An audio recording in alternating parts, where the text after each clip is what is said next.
بست بەبستی دیوارەکانی ماڵی کتێب بە ڕەفەی کتێبەکان داپۆشراون. هەموو ئەو کتێبانەی لەسەر ڕەفەکان ڕیزکراون کۆنن، هاوشێوەی ماڵەکە. مێژووی بڵاوکردنەوەی هەندێکیان دەگەڕێتەوە بۆ سەردەمی شاعیر و نووسەری شانۆی ئینگلیزی ویلیام شەیکسپیر. بەڵام مێژووی ماڵی کتێب لە ساڵی 1968ەوە دەست پێ دەکات. ئەو کاتەی ناتالی 3000 کتێبی بە $40 ئەمریکی بە مەبەستی خوێندنەوەیان کڕی. ئەم کتێبخانەیە سەرتا بچووک بوو، نزیکی 50 ساڵ پێش ئیستا دەستی پێکرد لە شاری ویتن لە ویلایەتی مێریلاند. لەو ماوەیەدا گواسمانەوە بۆ چەند شوێنێکی جیاواز. ماوەیەک لە باڵست بوو لە ڤەرجینیا، دوجاریش گواسمانەوە بۆ ئێرە بۆ ئارلنتن. ناتالی تەمەنە 84 ساڵ هەموو شتێکی بەباشی بیر نەماوە. بۆی هەندێک جار کە پرسیارمان لێ دەکرد داوای هاوکاری لە کچەکەی دەکرد بۆ ئەوەی شتەکانی بیر بێنێتەوە. بەڵام کۆنترین کتێبەکانی کتێبخانەکەی بەباشی لە بیرە، هەرچەندە نەیویست دەربارەی هەندێکیان قسە بکات لەبەر گرنگی و بەهای ئەو کتێبانە. هیچ کەسێک کۆنترین کتێبی بیر ناچێتەوە کە هەیبووە.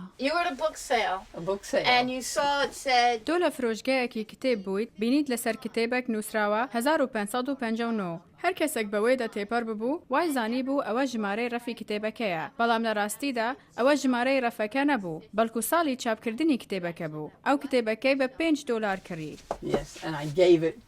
بەڵێ منیش پێشکەشم کرد بە کچەکەم.